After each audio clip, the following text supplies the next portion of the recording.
लक्ष्मी मातेची पूजा करताना ह्या गोष्टी लक्षात ठेवायच्या आहेत की तुम्हाला लक्ष्मीला सगळ्यात जास्त आवडतं म्हणजे लाल रंग, लाल रंगाचं फूल म्हणजेच गुलाबाची फुलं आवडतात.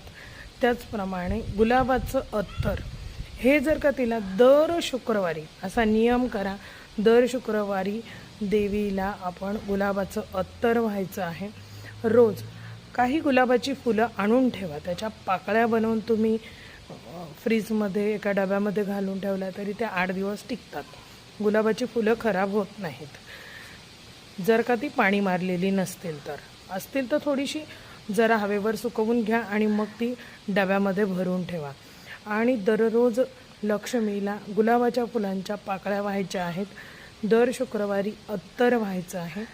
दर पौर्णिमेला हा फक्त ज्यांना पैशांचे प्रॉब्लेम आहेत, लक्ष्मी प्रसन्न करून घ्यायची आहे, त्यांच्यासाठी हे नियम सांगत आहे.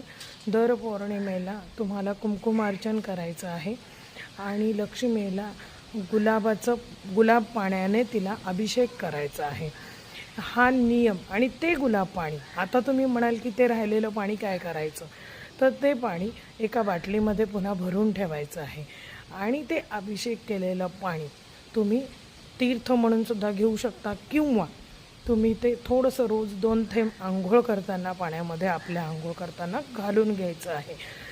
त्याने लक्ष्मी ॲट्रॅक्ट होते तुमच्याकडे. लक्ष्मी पैशाचे मार्ग मोकळे होतात, नवीन नवीन उद्योगधंदे सुरू होतात किंवा त्या पद्धतीचे अपॉर्च्युनिटीज आपल्या आयुष्यामध्ये येतात. तर हा लक्ष्मीला प्रसन्न करण्यासाठीचा उपाय आहे. लक्षात घ्या, गुलाबाचं अत्तर, गुलाबाची फुलं आणि लक्ष्मीला सगळ्यात आवडतं ते म्हणजे कुंकुमार्चन आणि श्रीसूक्त, ह्या गोष्टी लक्षात ठेवाव्यात. जय भवानी, जय जगदंबा.